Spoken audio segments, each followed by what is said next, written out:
Hello दोस्तों। कैसे हैं आप सब लोग। उम्मीद है आप सब अच्छे होंगे और अपनी प्रिपरेशन को बड़े बेहतरीन ढंग से कर रहे होंगे। और आप जानते हैं दोस्तों, हम अपने चैनल के माध्यम से आर ओ की तैयारी करा रहे हैं और हमारा उद्देश्य है आपको कम समय में बेहतर कंटेंट उपलब्ध कराना। और अगर आप किसी तरह का हमें सुझाव देना चाहते हैं तो आप कमेंट बॉक्स में लिख सकते हैं। और फिलहाल आज का जो हमारा वीडियो हो जाएगा, ये हो जाएगा उत्तर प्रदेश करंट अफेयर से। और उत्तर प्रदेश करंट अफेयर की ये आज की 5वीं क्लास है। इससे पहले की अगर 4 क्लास आपने नहीं देखी हैं तो आप जो है हमारे चैनल पर जाएंगे, वहाँ आपको प्ले लिस्ट मिल जाएगी और प्ले लिस्ट में आपको पुरानी 4 क्लास मिल जाएंगी।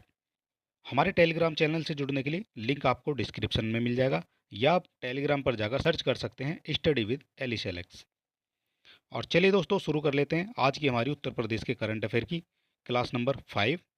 और सारे क्वेश्चन जो हैं इंपॉर्टेंट हो जाते हैं इसमें। सभी क्वेश्चन जो हैं इंपॉर्टेंट हैं, आपको एक भी क्वेश्चन को स्किप नहीं करना है। और चलिए देख लेते हैं इससे बनने वाले क्या क्या हमारे क्वेश्चन हो जाएंगे। और चलिए देख लेते हैं को हमारा पहला क्वेश्चन क्या हो जाएगा।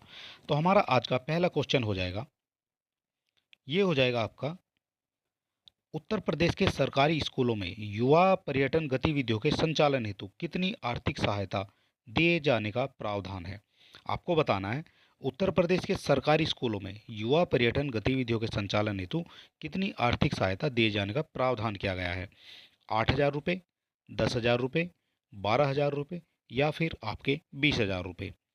अगर आप किसी क्वेश्चन का आंसर जानते हैं तो आप हमें कमेंट में आंसर लिख सकते हैं और अपनी तैयारी को परख सकते हैं।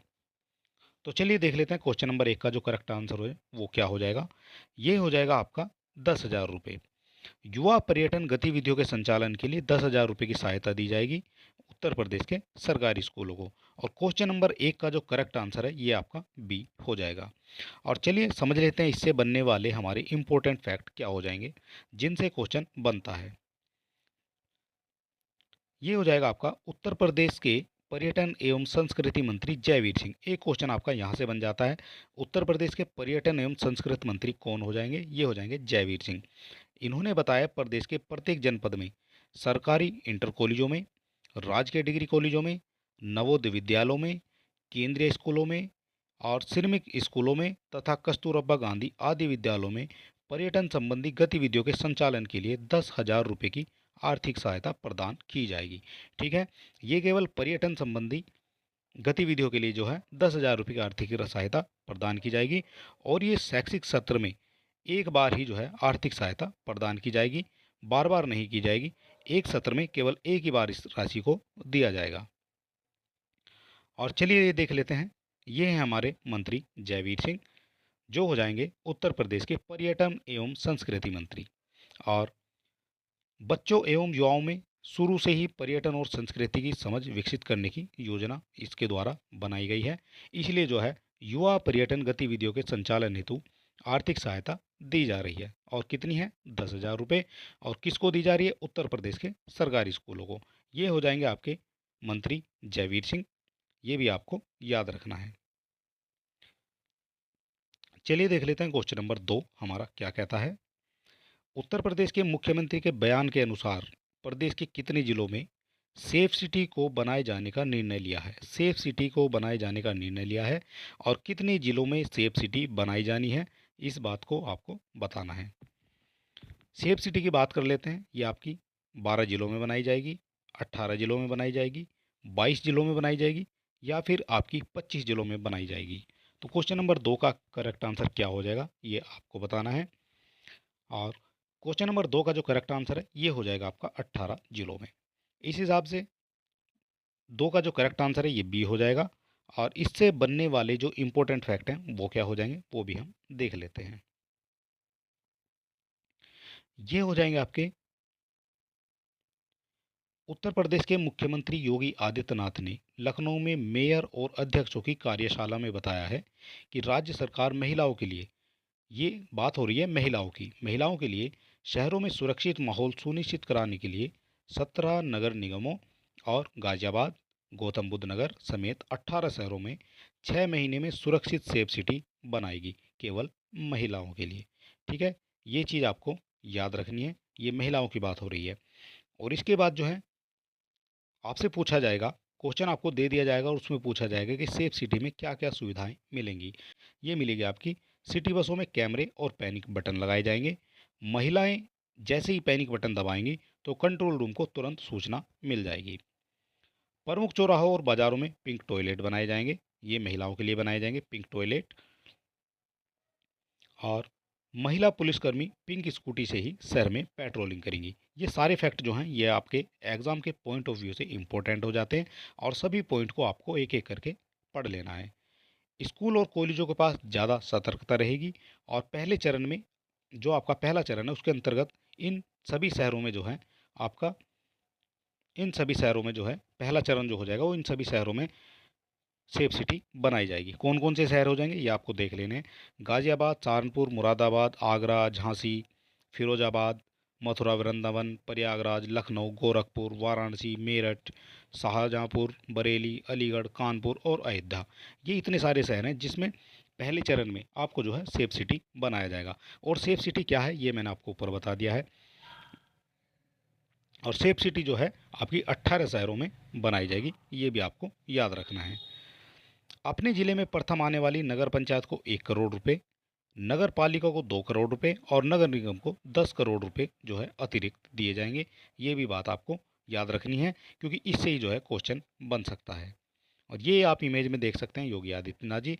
और ये जो है पिंक सिटी जो सेफ सिटी है उसके लिए ये तैयार टीमें हो रही हैं। और चलिए देख लेते हैं क्वेश्चन नंबर हमारा 3 क्या कहता है। निम्न कथनों पर आपको विचार करना है। कौन कौन से कथन हो जाएंगे ये भी हम देख लेते हैं।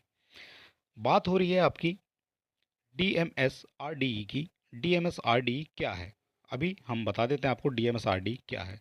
कानपुर के द्वारा एंटी माइन इन्फेंट्री बोट तैयार किए गए हैं। जो आपका डीएमएसआरडीई है इसके द्वारा एंटी माइन इन्फेंट्री बोट तैयार किए गए हैं। और यह बोट माइंस फटने के बाद भी जवानों को सुरक्षित रखेंगे। और माइन से बचना भारतीय सेना के लिए बड़ी चुनौती नहीं है। बड़ी चुनौती नहीं है। अगर बड़ी चुनौती नहीं है तो आपको फिर एंटी माइन इन्फेंट्री के बोट की क्या ज़रूरत पड़ेगी। तो एक एक करके तीनों पॉइंट हम देख लेते हैं। तो सबसे पहला जो पॉइंट है ये हमारा करेक्ट हो जाएगा क्योंकि जो आपका डीएमएसआरडी है इस कानपुर के द्वारा एंटी माइन इन्फेंट्री बोट तैयार किए जाते हैं। और ये इंपॉर्टेंट क्यों हो जाता है क्योंकि जो आपका डीएमएसआरडी है ये आपका कानपुर में है और कानपुर आपका यूपी में हो जाता है। और हम जो है यूपी का ही एग्ज़ाम दे रहे हैं और हम यूपी का करंट कवर कर रहे हैं। ठीक है, इसीलिए ये क्वेश्चन हमारे लिए इंपॉर्टेंट हो जाता है। और दूसरा पॉइंट देख लेते हैं।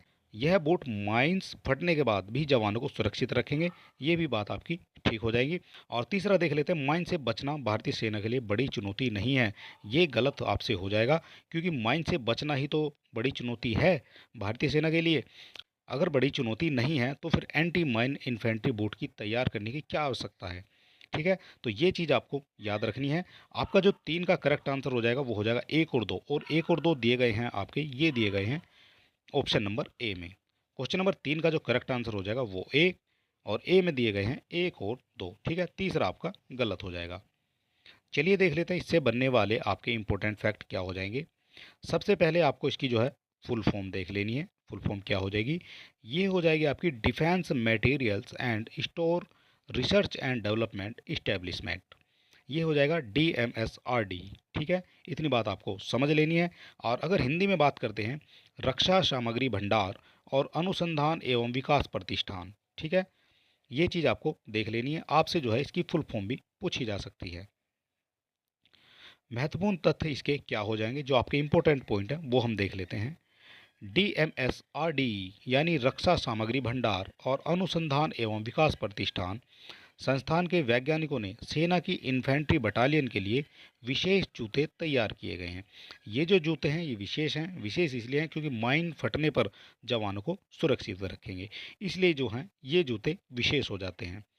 और विशेष प्रकार का यह जूता माइंस के प्रेशर का काफ़ी प्रभाव कम कर देता है। और इससे जो है पैर पड़ने के बाद विस्फोट तो होगा परंतु अधिक नुकसान नहीं होगा। और भारतीय सेना की इन्फेंट्री बटालियन की सबसे बड़ी चुनौती जवानों को माइंस से बचाना है। ये हो गया है आपका सबसे बड़ी चुनौती क्या है भारतीय सेना की, वो है आपका इन्फेंट्री बटालियन को जो है माइंस से बचाना। ठीक है, एक एक पॉइंट को आपको समझना है और इसी से जो है आपके क्वेश्चन बनते हैं। एंटी माइन इन्फेंट्री बोट का कई बार परीक्षण किया जा चुका है। ये सेफ़ हैं और इनका जो है कई बार परीक्षण किया जा चुका है, ये भी बात आपको याद रखनी है। और ये हो जाएंगे आपके जो आपके एंटी माइन इन्फेंट्री बूट है, ये आप देख सकते हैं किस तरह के ये बूट हैं। इमेज आपको इसलिए दिखाई जाती है ताकि आपके माइंड में जो है ये सेट हो जाए और आप जो है भूलने की क्षमता आपकी कम हो जाए। और चलिए देख लेते हैं क्वेश्चन नंबर 4 हमारा क्या कहता है। क्वेश्चन नंबर 4 देख लेते हैं। निम्न कथनों पर आपको विचार करना है। कथन कौन कौन से हो जाएंगे। पहला कथन हो जाएगा आपका, पंचायती राज विभाग की उत्तर प्रदेश मातृभूमि योजना, जो आपकी पंचायत राज विभाग है उसकी प्रस्तावित उत्तर प्रदेश मातृभूमि योजना का शुभारंभ जुलाई 23 में किया गया है। ये पॉइंट आपका करेक्ट हो जाता है। और उत्तर प्रदेश मातृभूमि योजना क्या है ये अभी हम आपको समझाने वाले हैं और इससे जो है इम्पोर्टेंट क्वेश्चन बनेंगे, ये भी आपको याद रखना है। पंचायती राज विभाग की प्रस्तावित उत्तर प्रदेश मातृभूमि योजना जुलाई में स्टार्ट हुई है, ये आपका करेक्ट हो जाएगा। दूसरा पॉइंट है आपका, उत्तर प्रदेश के निवासी अपने गांव में अपने बुजुर्गों की याद में सार्वजनिक निर्माण करा सकेंगे। ठीक है, तो ये भी आपके लिए करेक्ट हो जाएगा। इस योजना का जो उद्देश्य है वो यही है कि उत्तर प्रदेश के जो निवासी हैं अपने गांव में अपने बुजुर्गों की याद में या अपने पुरखों की याद में सार्वजनिक निर्माण करा सकेंगे, जैसे बारात घर हो गया।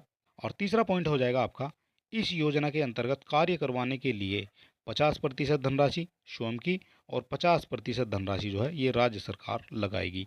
ठीक है, इतनी बात भी आपको याद रखनी है। लेकिन ये जो पॉइंट है ये आपका गलत हो जाएगा, क्योंकि राशि जो 50% स्वयं की नहीं लगानी है, आपको लगानी है 60% और 40% जो है ये आपकी सरकार वहन करेगी। आपका जो रेशियो है ये 60 और 40 का। ठीक है, इतनी बात आपको याद रखनी है। और इसका जो करेक्ट आंसर हो जाएगा वो कौन सा हो जाएगा, इसका करेक्ट आंसर हो जाएगा 1 और 2। और 1 और 2 दिए गए हैं आपके ऑप्शन नंबर ए में। 4 का जो करेक्ट आंसर हो जाएगा वो हो जाएगा आपका ए। और चलिए देख लेते हैं इससे बनने वाले इंपॉर्टेंट फैक्ट। ये हो जाएंगे आपके, उत्तर प्रदेश के मुख्यमंत्री योगी आदित्यनाथ ने पंचायती राज विभाग की प्रस्तावित, पंचायती राज विभाग द्वारा जो है ये प्रस्तावित है और उत्तर प्रदेश मातृभूमि योजना का शुभारंभ किया है। किसके द्वारा, एक क्वेश्चन आपसे ये भी बन जाता है तो कि इसका जो शुभारंभ है वो किसके द्वारा किया गया है। तो इसका जो शुभारंभ है ये किया गया है मुख्यमंत्री योगी आदित्यनाथ के द्वारा। और उत्तर प्रदेश मातृभूमि योजना के अंतर्गत विदेश में बसे उत्तर प्रदेश के निवासी अपने पैतृक गांव में अपने परिजनों पुरखों की याद में सामुदायिक केंद्र, बारातघर और ऐसे ही अन्य निर्माण करवा सकते हैं जो कि सार्वजनिक हो। ठीक है, सार्वजनिक की बात कर रहे हैं। और अगला पॉइंट है आपका, योजना के तहत अगर कोई व्यक्ति निजी संस्था या किसी ग्राम पंचायत में विकास कार्य अवस्थापना सुविधा का विकास और पंचायती राज अधिनियम की धारा 15 के तहत अनुमान्य कार्य करवाना या करना चाहते हैं और कार्य की लागत का न्यूनतम जो है वो 60% धनराशि जो है वो दान के स्वरूप वहन करने के इच्छुक हैं, तो उस राज्य सरकार जो है उसको 40% की लागत लगाएगी। ठीक है, तो आपका जो रेशियो हो जाएगा वो हो जाएगा आपका 60 और 40 का। ठीक है, इतनी बात आपको याद रखनी है। और अगर क्वेश्चन बनता है तो आपसे रेशियो जरूर पूछा जाएगा। और चलिए देख लेते हैं, ये है आपका जो है, गांव से दूर जा चुके लोगों को करीब लाएगी योगी सरकार।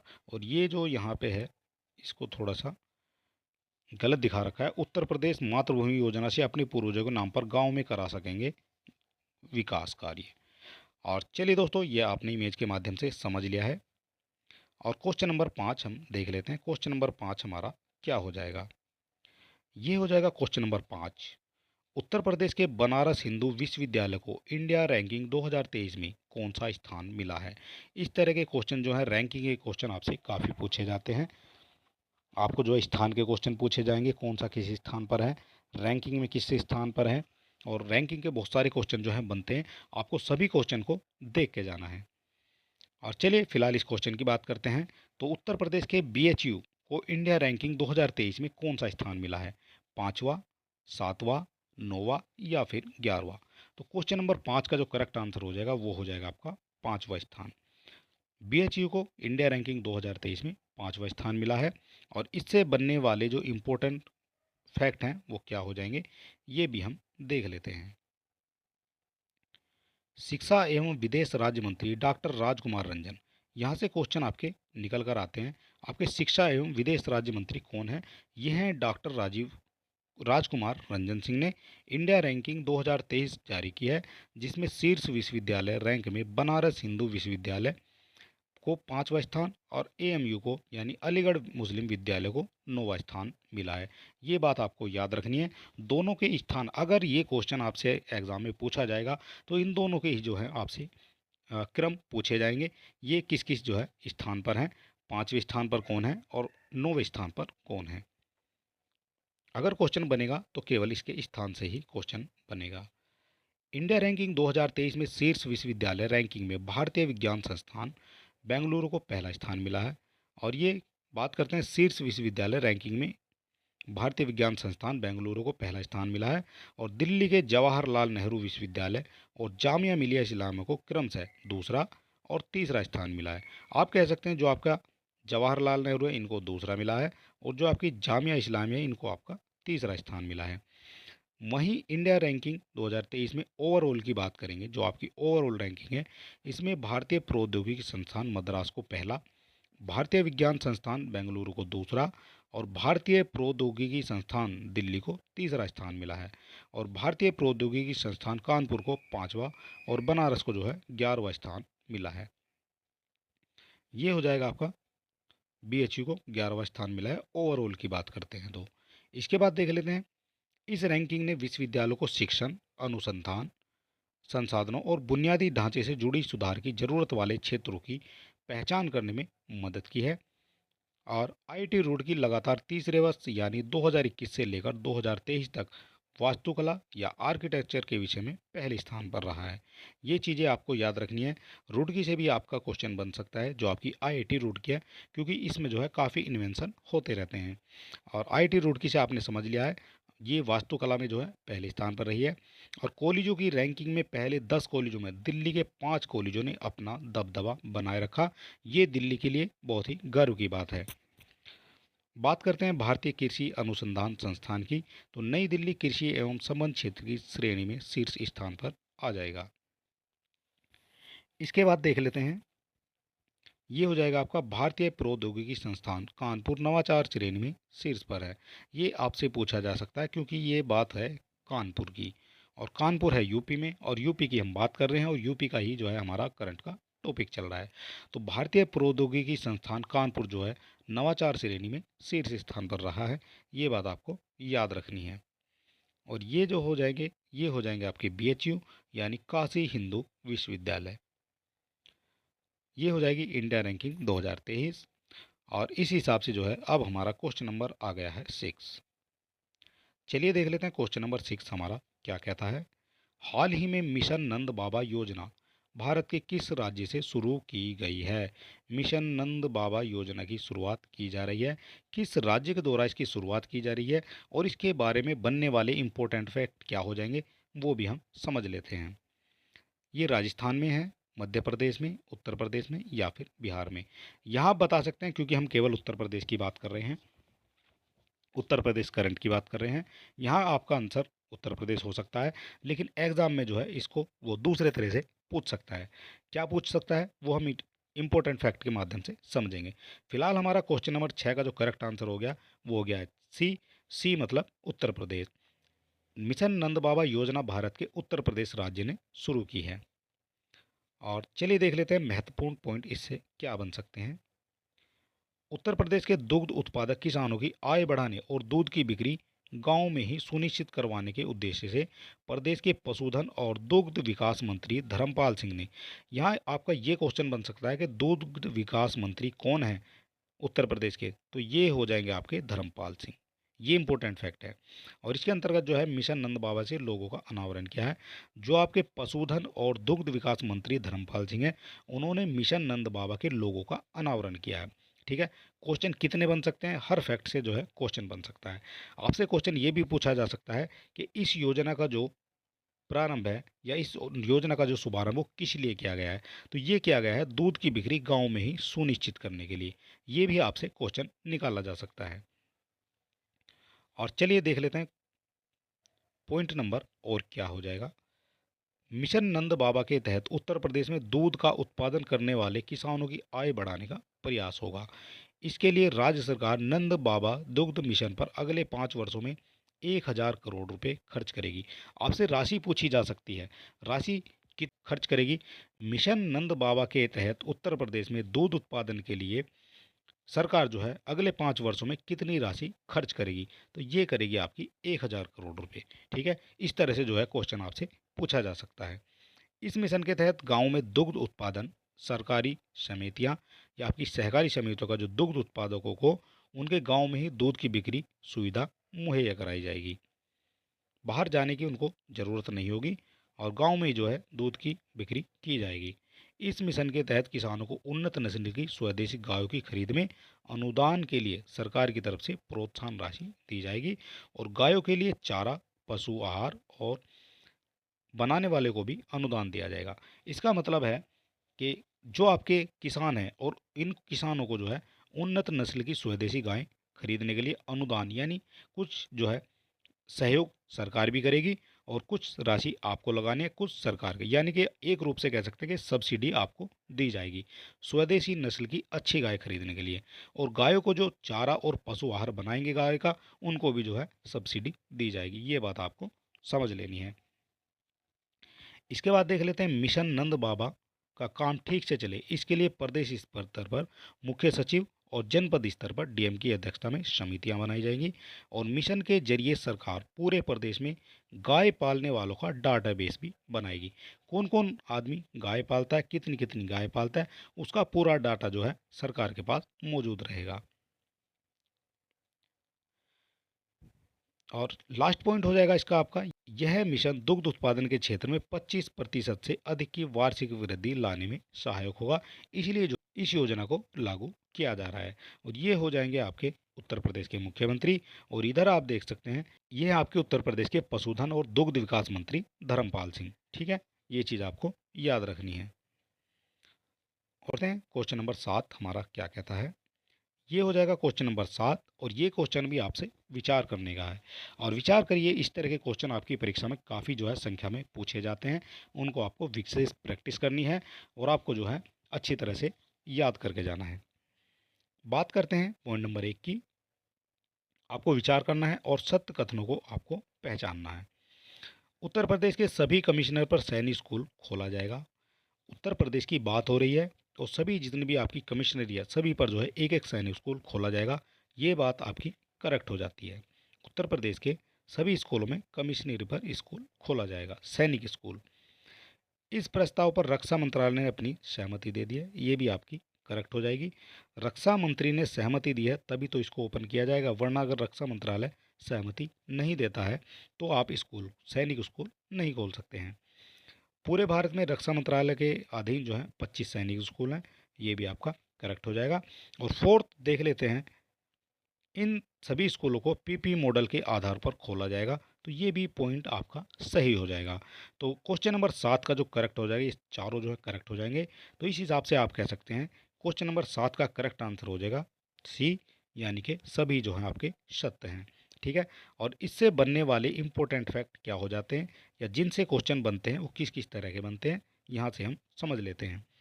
उत्तर प्रदेश के सभी कमिश्नरी पर पीपी, पीपी का मतलब होता है पब्लिक प्राइवेट पार्टनरशिप के आधार पर सैनिक स्कूल खोले जाने के प्रस्ताव पर रक्षा मंत्रालय ने अपनी सहमति दे दी है। ये बात आपको याद रखनी है, किसके द्वारा सहमति दी गई है, रक्षा मंत्रालय के द्वारा। राज्य सरकार ने 4 वर्ष पूर्व हर मंडल में एक सैनिक स्कूल खोलने के लिए रक्षा मंत्रालय को अनुरोध भेजा था, जिसे रक्षा मंत्रालय ने अपनी सहमति दे दी है। ये बात आपको याद रखनी है। और इसके बाद क्या और इम्पोर्टेंट फैक्ट बन सकते हैं वो भी देख लेते हैं। रक्षा मंत्रालय के सैनिक स्कूल सोसाइटी की ओर से राज्य सरकार को मिले पत्र के आधार पर शासन ने उत्तर प्रदेश के उन 16 जिलों के जिलाधिकारियों को पत्र भेजा है जहां नए स्कूल खोले जाने हैं। कहाँ कहाँ नए स्कूल खोले जाने हैं ये भी हम देख लेते हैं। और बात करते हैं सभी स्कूल जो आपके पीपी मॉडल पर खुलेंगे, प्राइवेट पब्लिक पार्टनरशिप के आधार पर। इनमें जो है आपके शहर हो जाएंगे, ये मैं आपको बता देता हूँ कौन कौन से शहर हो जाएंगे। आगरा हो जाएगा, अलीगढ़ हो जाएगा, प्रयागराज हो जाएगा, आजमगढ़, बस्ती, बरेली, मुरादाबाद, बांदा, झांसी, देवी पाटन, अयोध्या, कानपुर नगर, मेरठ, सहारनपुर, मिर्ज़ापुर और वाराणसी में जो है इनको खोला जाएगा। ये शहर आपको याद रखने हैं, क्योंकि इन्हीं शहर से जो है आपसे 3 शहर आपको सही दे दिए जाएंगे, एक शहर आपसे गलत दे दिया जाएगा, तो वहीं आप जो है कन्फ्यूज हो जाएंगे। और चलिए देख लेते हैं अगला पॉइंट हमारा क्या हो जाएगा। और ये हो जाएगा आपका, देश में रक्षा मंत्रालय के 25 सैनिक स्कूल हैं। इस समय बात करते हैं, देश में रक्षा मंत्रालय के अधीन जो है 25 सैनिक स्कूल हैं, जबकि प्रदेश में रक्षा मंत्रालय की ओर से 3 सैनिक स्कूलों का संचालन किया जा रहा है। कौन कौन से हैं? अमेठी हो जाएगा, झांसी हो जाएगा और मैनपुरी हो जाएगा। इसके अलावा गोरखपुर में एक सैनिक स्कूल बनाने के लिए 900 या 90 करोड़ रुपए का प्रावधान राज्य सरकार की ओर से किया गया है। और लखनऊ में यूपी सैनिक स्कूल का संचालन किया जा रहा है, जो राज्य सरकार द्वारा संचालित किया जाएगा। इतनी बात आपको याद रखनी है। और ये हो जाएगा आपका, जो इससे बनने वाले इंपॉर्टेंट फैक्ट हैं वो हो जाएंगे, और इन इंपॉर्टेंट फैक्ट से ही जो आपके क्वेश्चन बनेंगे। ये हो जाएगा आपका सैनिक स्कूल, और इधर हो जाएंगे आपके रक्षा मंत्री राजनाथ सिंह। इमेज थोड़ी सी कट गई है, और ये जो है हम पीडीएफ में इसको पूरा कर देंगे। अगर आप इसकी पीडीएफ लेना चाहते हैं तो आपको हमारे टेलीग्राम ज्वाइन करना पड़ेगा, और टेलीग्राम के लिए आपको लिंक डिस्क्रिप्शन में मिल जाएगा। क्वेश्चन नंबर 8 देख लेते हैं। उत्तर प्रदेश में कितने कवियों को गोपाल दास नीरज स्मृति पुरस्कार से सम्मानित किया गया है? जितने भी आपको मिलने वाले पुरस्कार हैं, चाहे वो छोटा है चाहे बड़ा पुरस्कार है, पुरस्कार से काफ़ी क्वेश्चन आपकी परीक्षा में देखने को मिल सकते हैं। तो आपको जो है नोट्स बना लेने हैं, अपने निजी नोट्स बनाने हैं, खरीदने नहीं है, आपको नोट्स बना लेने हैं, और उन नोट से जो है आपको प्रैक्टिस करनी है। और इस तरह के जो हैं टॉपिक हैं, जैसे आपके इंडेक्स से हो गए हैं, आपकी जो रैंकिंग होती है उनसे हो गए हैं, एक आपका पुरस्कार से हो गए हैं, एक आपका स्पोर्ट्स से हो गए। इस तरह के जो कुछ नोट्स बना लेने हैं, जो आपके वन टाइम होते हैं, वो जो है भूलने वाले नहीं होते हैं। और उन वो इस तरह के होते हैं कि अगर आप उनको एक बार पढ़ लेते हैं तो आप दोबारा उनको भूल नहीं सकते हैं। नोट्स बनाने का यही फ़ायदा होता है, अगर आप नोट्स बनाते हैं तो भूलने की जो समस्या से आपका छुटकारा मिल जाता है। तो आपको फिलहाल क्वेश्चन नंबर 8 का करेक्ट आंसर बताना है। आपसे पूछा गया है कि उत्तर प्रदेश में कितने कवियों को गोपाल दास नीरज स्मृति पुरस्कार से सम्मानित किए जाने की घोषणा की गई है? 3 कवियों को, 5 कवियों को, 7 कवियों को, या फिर आपके 9 कवियों को? तो क्वेश्चन नंबर 8 का जो करेक्ट आंसर हो जाएगा वो हो जाएगा आपका बी, 5 कवियों को गोपाल दास नीरज स्मृति पुरस्कार से सम्मानित किए जाने की घोषणा की गई है। और चलिए इससे बनने वाले जो इम्पोर्टेंट फैक्ट है वो क्या हो जाएंगे। इम्पोर्टेंट फैक्ट भी आपको देखना बहुत ज़रूरी है, क्योंकि इम्पोर्टेंट फैक्ट से जो है काफ़ी क्वेश्चन बन सकते हैं। पहला पॉइंट है आपका, उत्तर प्रदेश भाषा संस्थान ने प्रदेश के 5 युवा कवियों को गोपाल दास नीरज स्मृति पुरस्कार दिए जाने की घोषणा की है। किसके द्वारा घोषणा की गई है? ये की गई है उत्तर प्रदेश भाषा संस्थान के द्वारा। यहाँ से एक क्वेश्चन आपका ये बन जाता है। दूसरा है, पुरस्कृत होने वाले कवियों में राजधानी लखनऊ के व्यंग्यकार कवि पंकज परसून हो जाएंगे, और युवा कवियत्री निशा सिंह हो जाएगी, प्रयागराज के डॉक्टर प्रभाषु कुमार हो जाएंगे, फिरोजाबाद से कृष्ण कुमार कनक हो जाएंगे, और बहराइच के वेद मित्र शुक्ल हो जाएंगे। इनके नाम आपके लिए इम्पोर्टेंट हैं, क्योंकि इन नामों से जो है क्वेश्चन बनेगा। और चलिए देख लेते हैं और इससे बनने वाले इम्पोर्टेंट फैक्ट क्या हो जाएंगे। इन सभी कवियों को उनकी रचनाओं के लिए 1-1 लाख रुपए का पुरस्कार दिया गया है। इन सभी को आपसे पूछा जाएगा कि इन सभी कवियों को कितनी राशि प्रदान की गई है। तो इन सभी कवियों को जो है 1-1 लाख रुपए की राशि प्रदान की गई है। इस तरह के क्वेश्चन जो है आपसे पूछे जाते हैं। बात करते हैं जनवरी 1925 की। 1925 की बात हो रही है। उत्तर प्रदेश के इटावा में जन्मे विख्यात कवि एवं गीतकार पद्म भूषण गोपाल दास नीरज की शैली समझने में आसान और उच्च गुणवत्ता वाली रही है, और उन्होंने एस डी वर्मन द्वारा कंपोज किए गए, राज कपूर और धर्मेंद्र, राजेश खन्ना जैसे नायकों और फिल्माए गए कई सदाबहार गीत भी लिखे हैं। ये हो जाएंगे आपके गोपाल दास नीरज। और कुछ और इम्पोर्टेंट फैक्ट हैं इससे बनने वाले। मुख्यमंत्री योगी आदित्यनाथ ने वर्ष 2018 में गोपाल दास नीरज के निधन पर उनकी स्मृति में हर वर्ष 5 नवोदित कवियों को 1-1 लाख रुपए का पुरस्कार देने की घोषणा की गई है। एक क्वेश्चन आपका यहाँ से बन सकता है कि इसकी जो शुरुआत है वो किसके द्वारा की गई है? ये की गई है मुख्यमंत्री योगी आदित्यनाथ के द्वारा। और ये किस वर्ष में की गई है? यहाँ से आपका फैक्ट बन सकता है 2018 में। ठीक है, ये चीज़ आपको याद रखनी है। और ये सारे फैक्ट जो हैं इम्पोर्टेंट है आपके परीक्षा के पॉइंट ऑफ व्यू से। बात करते हैं गोपाल दास नीरज स्मृति पुरस्कार की। तो ये जो है उनके लिए चयनित कवि एवं उनकी रचनाएं, उनकी जो रचनाएं हैं और वो चयनित किए गए हैं, कौन कौन चयनित किए गए हैं, ये नाम आपके लिए इम्पोर्टेंट है और ये नाम तो आपको देखने ही देखने हैं। चलिए बता देते हैं कौन कौन से नाम हैं।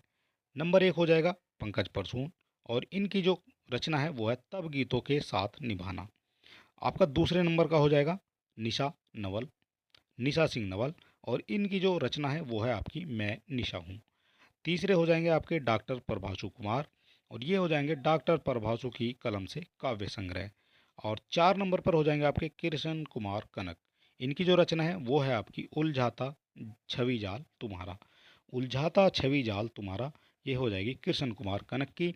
और आपके हो जाएंगे पांचवे, पांचवे कौन हो जाएंगे, वेद मित्र शुक्ल, और इनकी जो रचना का नाम है एक समंदर गहरा भीतर, ये हो जाएगी इनकी रचना। ठीक है, और ये जो हैं आपके 4 दिए हुए हैं, एक आपके इधर थे वो आपके जो हैं पीडीएफ में नहीं आए हैं। ठीक है, तो ये जो आपकी पीडीएफ है ये टेलीग्राम पे मिल जाएगी, उसमें आपको ये पांचों के फ़ोटो मिल जाएंगे, क्योंकि फ़ोटो देखने से जो है आपको याद रह जाता है। चलिए देख लेते हैं क्वेश्चन नंबर 9 हमारा क्या कहता है। क्वेश्चन नंबर 9 हमारा हो जाएगा, किस प्रदेश में सुपर स्टेट हाईवे बनाने के लिए केंद्रीय सड़क परिवहन एवं राजमार्ग मंत्री नितिन गडकरी ने सहमति मिल गई है। आपसे पूछा गया है कि किस प्रदेश में सुपर स्टेट हाईवे बनाने के लिए केंद्रीय सड़क परिवहन एवं राजमार्ग मंत्रालय के जो मंत्री हैं नितिन गडकरी की सहमति मिल गई है। तो किस राज्य में है ये, बिहार में, मध्य प्रदेश में, गुजरात में, या फिर उत्तर प्रदेश में। सुपर स्टेट हाईवे की बात हो रही है, तो सुपर स्टेट हाईवे ये बनाए जाएंगे आपके उत्तर प्रदेश में। और क्वेश्चन नंबर 9 का जो करेक्ट आंसर है वो हो जाएगा आपका डी। और इससे बनने वाले इंपॉर्टेंट फैक्ट क्या हो जाएंगे वो भी हम देख लेते हैं।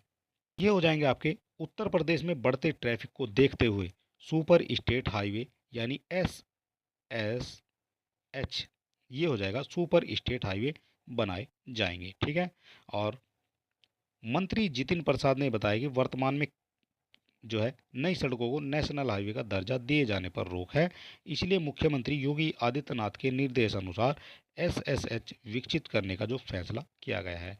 और इसके लिए केंद्रीय केंद्रीय सड़क परिवहन एवं राजमार्ग मंत्री नितिन गडकरी की सहमति मिल चुकी है। ये परियोजनाएं, ये जो आपकी परियोजनाएं हैं, तो ये परियोजनाएं भारतीय राष्ट्रीय राजमार्ग प्राधिकरण NHAI की मदद से निर्मित की जाएंगी। और ट्रैफिक को देखते हुए इनकी जो चौड़ाई है वो आपकी 4 से 6 लेन की हो सकती है। सुपर स्टेट हाईवे पर टोल भी लिया जाएगा। टोल तो भारत में जरूर लिया जाएगा, आप चाहे कहीं भी जा रहे हैं। निर्माण के बाद 25 साल तक यह सड़क NHAI के पास ही रहेगी, और उसके बाद उत्तर प्रदेश सरकार के लिए जो है हैंड ओवर कर दी जाएगी। और शुरुआत के 25 साल तक जो है इसका जो टोल वसूलेगा, कौन वसूलेगा, ये वसूलेगा NHAI। ठीक है, ये बात आपको याद रखनी है। ये हो जाएगा आपका उत्तर प्रदेश में बनेंगे 1500 किमी के जो है स्टेट हाईवे, 6 लेन होगी सड़क, और कई जिलों की आ जाएगी मौज। और चलिए देख लेते हैं क्वेश्चन नंबर 10 हमारा क्या कहता है। उत्तर प्रदेश के किस जिले से हरियाणा के पलवल तक ग्रीन फील्ड हाईवे का निर्माण किया जाएगा। बात करते हैं ग्रीन फील्ड हाईवे की, तो ग्रीन फील्ड हाईवे का जो निर्माण है ये कहाँ किया जाएगा, अलीगढ़ से, मेरठ से, गाजियाबाद से, या फिर आपका बुलंदशहर से। हरियाणा के पलवल तक जाना है, लेकिन ये नहीं पता है कि उत्तर प्रदेश के किस जिले से जाना है। तो क्वेश्चन नंबर 10 का जो करेक्ट आंसर हो जाएगा ये हो जाएगा आपका अलीगढ़। उत्तर प्रदेश के अलीगढ़ जिले से हरियाणा के पलवल तक ग्रीन फील्ड हाईवे का निर्माण किया जाना है। और ग्रीन फील्ड हाईवे से बनने वाले जो इम्पोर्टेंट जो पॉइंट है वो भी हम देख लेते हैं। फिलहाल क्वेश्चन नंबर 10 का करेक्ट आंसर हो गया है ए। चलिए देख लेते हैं जो आपका हाईवे है। भारतीय राष्ट्रीय राजमार्ग प्राधिकरण यानी NHAI परियोजना निदेशक PK कौशिक ने बताया कि उत्तर प्रदेश की ताला नगरी, अलीगढ़ को ताला नगरी कहा जाता है, और इसको जो है हरियाणा और NCR से जोड़ने वाले अलीगढ़ पलवल हाईवे पर वाहनों का भार कम करने के लिए, साथ ही लोगों की सुविधा के लिए ग्रीन फील्ड हाईवे बनाया जाएगा। ठीक है, किस लिए बनाया जाएगा, लोगों की सुविधा के लिए, और जो है आपका अलीगढ़ पलवल हाईवे का वाहनों का भार कम करने के लिए। और अगला पॉइंट है हमारा NHAI स्तर पर हाईवे की DPR तैयार करने की कवायद जो है शुरू हो गई है और यह मार्ग जो है 552 करोड़ रुपए की लागत से बना है। बात करते हैं अलीगढ़ पलवल हाईवे 3 राज्यों को आपस में जोड़ता है और इस हाईवे से जो है दिल्ली NCR के लिए भी जो है उत्तर प्रदेश की सीमा जुड़ती है और साथ ही हरियाणा की सीमा भी जुड़ती है। तो 3 जो है राज्य कौन कौन से हो जाएंगे, आपका हरियाणा हो जाएगा, उत्तर प्रदेश हो जाएगा और एक आपका दिल्ली हो जाएगा। और क्या इंपॉर्टेंट फैक्ट बन सकते हैं वो भी देख लेते हैं। के साथ PTMR के बराबर NHAI ने अलीगढ़ से पलवल तक, अलीगढ़ से पलवल आपको याद रखना है, ग्रीनफील्ड हाईवे बनाने का प्रस्ताव तैयार किया है और यह हाईवे जो है आपका 6 लेन होगा। 6 लेन का ये हाईवे होगा और केवल आपको ये याद रखना है कि ये कहाँ से कहाँ तक, अलीगढ़ से पलवल तक होगा और 6 लेन होगा। ये हो जाएगा ग्रीनफील्ड हाईवे, ठीक है, अलीगढ़ से पलवल हरियाणा तक।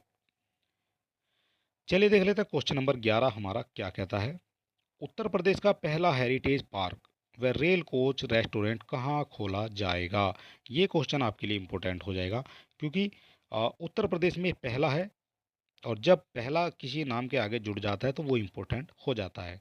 उत्तर प्रदेश का पहला हेरिटेज पार्क व रेल कोच रेस्टोरेंट खोला जाएगा गाजियाबाद में, प्रयागराज में, मेरठ में या फिर आगरा में।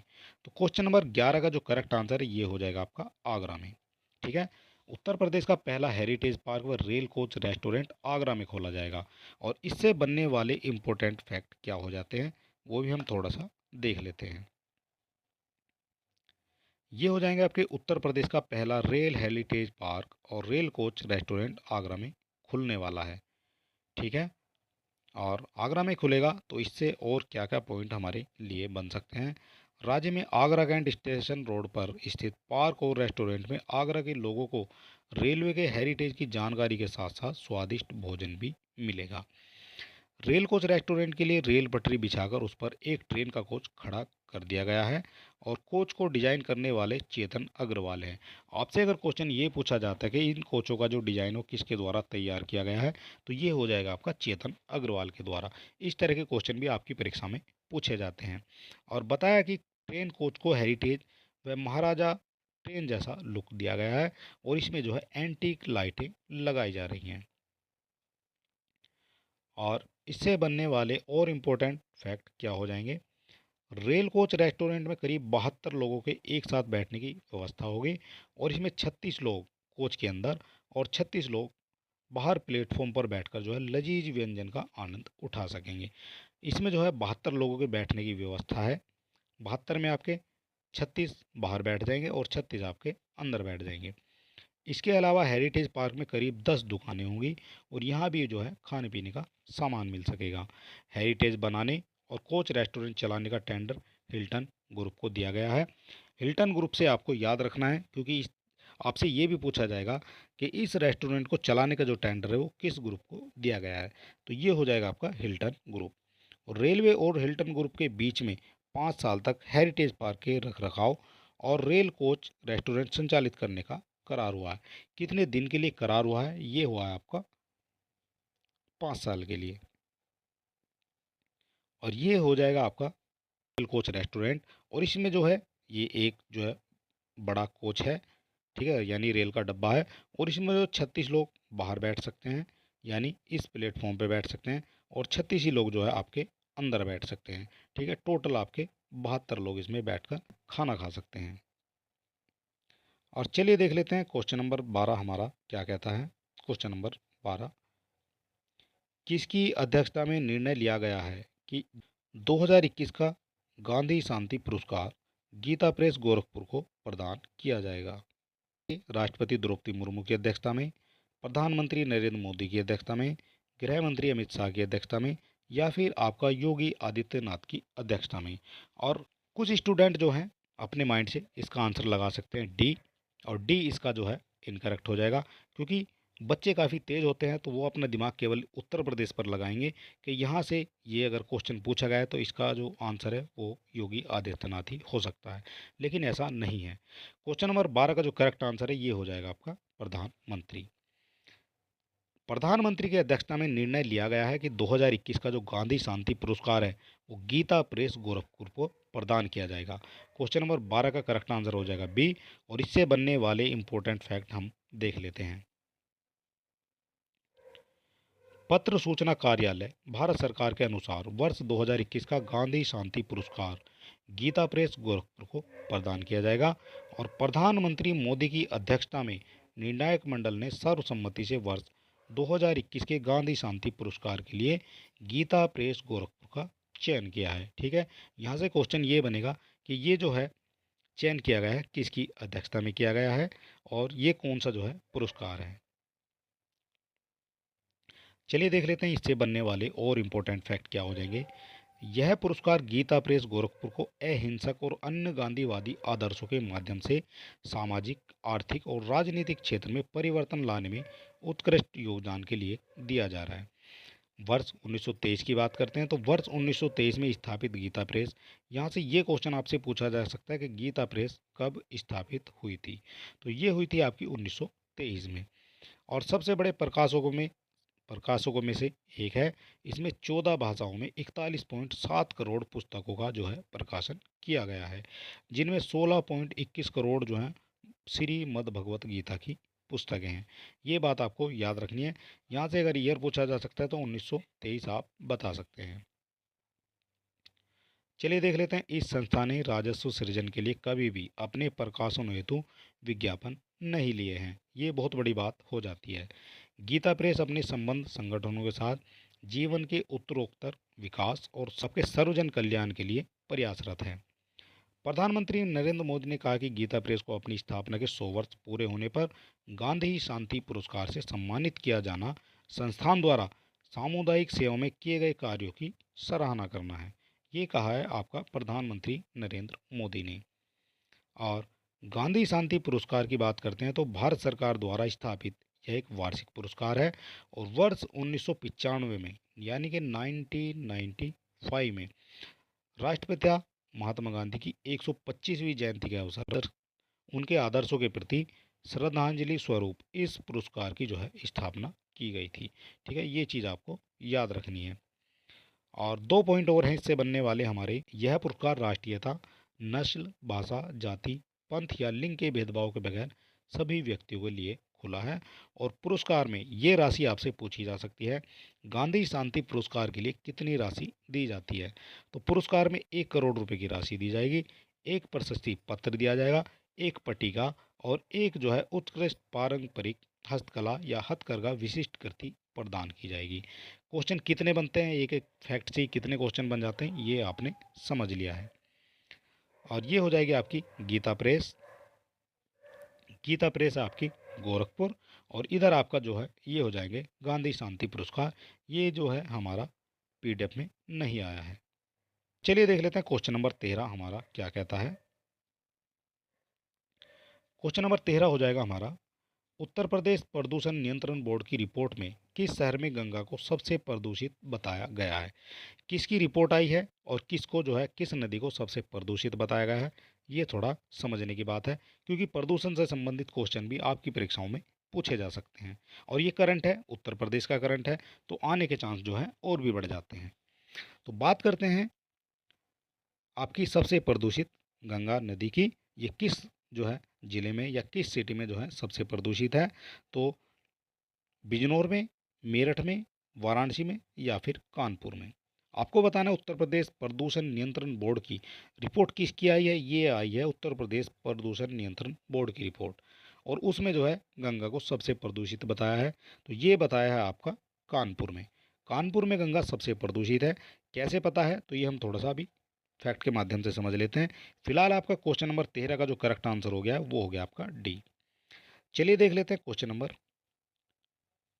13 का जो आपके इंपॉर्टेंट फैक्ट हैं। उत्तर प्रदेश प्रदूषण नियंत्रण बोर्ड ने गंगा, यमुना समेत प्रदेश की सभी नदियों की रिपोर्ट जारी की है।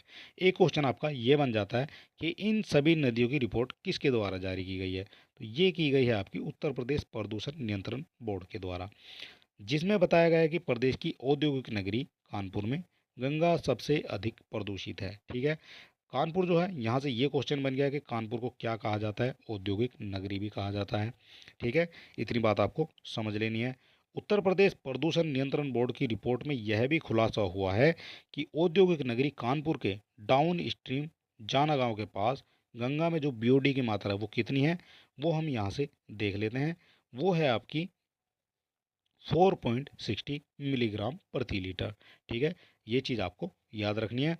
और यही गंगा में टोटल कोलीफॉर्म आपका 20,000, फीकल 17,000 पाया गया है। और प्रयागराज के संगम में क्षेत्र में जो आपका प्रयागराज का संगम है, जहाँ पर प्रयागराज में, उस संगम का जो बीओडी है वो अधिकतम 2.90 मिलीग्राम प्रति लीटर है, जिसे संतोषजनक माना जा सकता है। ठीक है, अगर आपसे ये पूछा जाए कि संतोषजनक स्थिति कहाँ की है, तो वो हो जाएगी आपकी प्रयागराज की। चलिए देख लेते हैं और क्या इससे जो है बनने वाले फैक्ट हैं। बोर्ड की रिपोर्ट के अनुसार वरुणा का पानी जलीय पौधों या जलीय जीवों के लिए भी काफ़ी खतरनाक हो सकता है। वरुणा एक नदी है जो आपकी गंगा से मिल जाती है, और उसका पानी जो है काफ़ी खतरनाक हो गया है। प्रदूषण के मामले में सबसे अधिक बदनाम हिंडन नदी सहारनपुर से नोएडा तक काली नदी से अधिक प्रदूषित है। ये भी बात आपको ध्यान देना है। और ये आप हालत देख सकते हैं गंगा की, ये है आपका कानपुर। कानपुर में गंगा की क्या हालत है ये आप देख सकते हैं। ठीक है, चलिए देख लेते हैं क्वेश्चन नंबर 14 हमारा क्या कहता है। और ये हो जाएगा आपका क्वेश्चन नंबर 14। उत्तर प्रदेश में कानूनी सहायता रक्षा परामर्श प्रणाली को लागू किया गया है। लागू किया गया है, तो इससे बनने वाले जो इंपॉर्टेंट फैक्ट हैं वो क्या हो जाएंगे वो हम समझ लेते हैं। पहला पॉइंट है आपका जनता को फ्री कानूनी सहायता देने के लिए, तो ये आपका जो है करेक्ट हो जाएगा। कानूनी सहायता देने के लिए जो है उत्तर प्रदेश की कानूनी सहायता रक्षा प्रणाली लागू की गई है। और आपको बताना है इसमें से असत्य कथन कौन सा हो जाएगा। ठीक है, तो पहला पॉइंट आपके लिए करेक्ट हो जाएगा, क्योंकि जनता को जो है फ्री कानूनी सहायता देने के लिए परामर्श प्रणाली को जो है लागू किया गया है। दूसरा पॉइंट है आपका छोटे छोटे विवादों को समझौते के आधार पर निपटाने के लिए, ये भी आपका करेक्ट हो जाएगा। छोटे छोटे विवादों को समझौते के आधार पर निपटान करना है। उत्तर प्रदेश में पीड़ित महिलाओं और बच्चों के लिए, ये भी आपका करेक्ट हो जाएगा। इसका जो इसको जो लागू किया गया है वो आपका प्रदेश में पीड़ित महिलाओं और बच्चों के लिए भी किया गया है, ये भी इसमें शामिल हो जाते हैं। बाढ़ व अकाल से पीड़ित व्यक्तियों के लिए बिल्कुल, ये भी आपका करेक्ट हो जाएगा।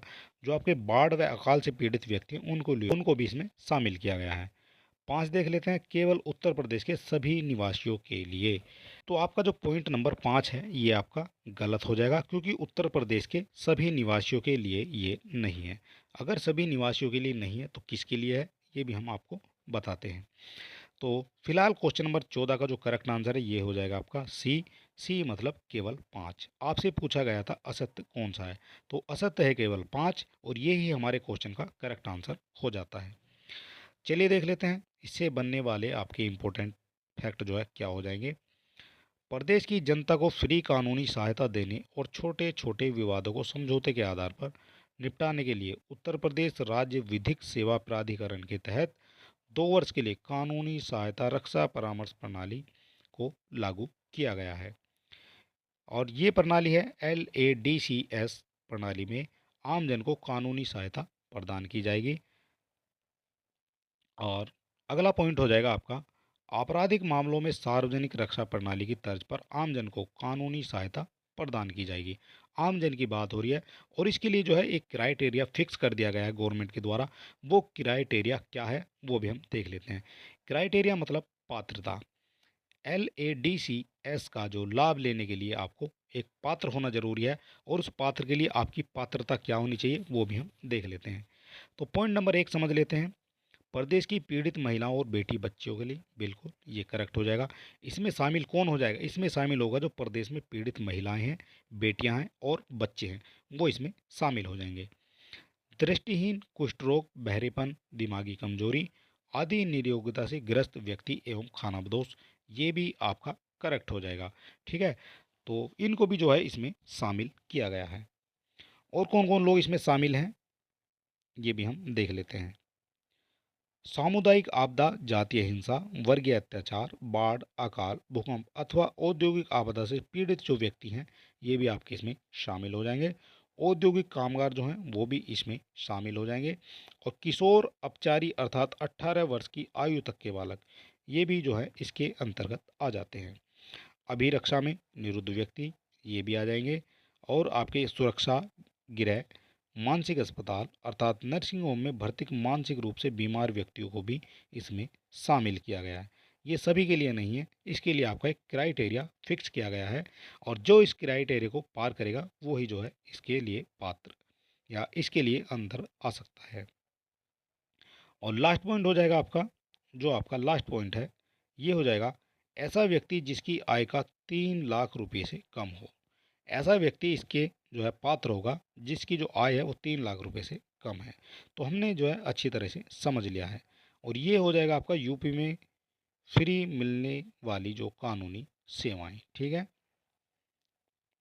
और चलिए देख लेते हैं क्वेश्चन नंबर 15 हमारा क्या कहता है। प्रदेश में शक्ति दीदी अभियान शुरू किया गया है। कौन सा अभियान? शक्ति दीदी अभियान। किसके लिए शुरू किया गया, आपसे ये पूछा गया है। तो प्रदेश में शक्ति दीदी अभियान की शुरुआत जो है महिलाओं के साथ होने वाले अपराधों में कमी लाने के लिए हुई है, या महिलाओं को मुफ्त भोजन उपलब्ध कराने के लिए हुई है, महिलाओं की आर्थिक मदद करने के लिए हुई है, या फिर महिलाओं को रोजगार उपलब्ध कराने के लिए हुई है। आपको बताना है क्वेश्चन नंबर 15 का करेक्ट आंसर क्या हो जाएगा। तो क्वेश्चन नंबर 15 का जो करेक्ट आंसर है ये हो जाएगा आपका ऑप्शन नंबर ए, महिलाओं के साथ होने वाले अपराधों में कमी लाने के लिए प्रदेश में शक्ति दीदी अभियान की शुरुआत की गई है। और इससे बनने वाले जो आपके इम्पोर्टेंट फैक्ट हैं वो क्या हो जाएंगे, ये भी हम देख लेते हैं। तो इससे बनने वाले इम्पोर्टेंट फैक्ट ये हो जाएंगे, गौतम बुद्ध नगर की पुलिस कमिश्नर लक्ष्मी सिंह। आपको ये भी याद हो गया है कि गौतम बुद्ध नगर की जो पुलिस कमिश्नर है वो कौन है, वो है आपकी लक्ष्मी सिंह। उनके नेतृत्व में महिला सुरक्षा को लेकर मिशन शक्ति के तहत शक्ति दीदी अभियान की शुरुआत की गई है, और महिलाओं के साथ होने वाले अपराधों में कमी लाने के उद्देश्य से शक्ति दीदी का जो है अभियान शुरू किया गया है। ठीक है, ये चीज़ आपको याद रखनी है। और इससे बनने वाले और क्या पॉइंट हो सकते हैं वो भी हम देख लेते हैं। हाई राइज सोसाइटी में रहने वाली महिलाएं कई बार प्रदेश सरकार की योजना से वंचित रह जाती हैं। महिलाओं को मिलने वाली सरकारी योजनाओं का लाभ भी महिलाओं को शक्ति दीदी के तहत दिलाया जाएगा। और मिशन शक्ति के तहत शक्ति दीदी अभियान शुरू किया गया है, जिसमें 4 शहर, गांव, सोसाइटी, सभी वर्ग की महिलाओं को जोड़ा जाएगा। इतनी बात आपको इससे याद रखनी है, और ये हो जाएगा आपका शक्ति दीदी अभियान, इसकी जो है शुरुआत करते हुए, शक्ति दीदी अभियान की शुरुआत करते हुए। और चलिए दोस्तों, आज का जो हमारा वीडियो है ये यहीं पर समाप्त होता है। और अगर अभी तक आपने हमारे चैनल को सब्सक्राइब नहीं किया है तो आप सब्सक्राइब कर सकते हैं, और वीडियो अपने दोस्तों में भी जो है शेयर कर सकते हैं। और हमें मोटिवेट करने के लिए एक लाइक तो आपका बनता ही है। और ये जो हमारी क्लास थी ये थी हमारी करंट अफेयर की क्लास 5, और जल्द ही आपको क्लास जो है इसके आगे की जो क्लास हैं वो भी देखने को मिलेगी। क्लास 6, 7, 8, 9, 10 जितनी भी क्लासें होंगी, या जब तक हमारा करंट अफेयर चलता रहेगा तब तक क्लासें चलती रहेंगी। आपने क्लास 1 से 4 तक नहीं देखी हैं तो आप जो है आप हमारे चैनल पर विजिट करके प्ले लिस्ट बनी हुई है उस प्ले लिस्ट में जाएंगे तो आपको जो है 1 से 4 तक के जो सेट हैं वो आपको मिल जाएंगे। तो चलिए दोस्तों, आज का वीडियो समाप्त होता है, और मिलते हैं नेक्स्ट वीडियो में। तब तक के लिए धन्यवाद।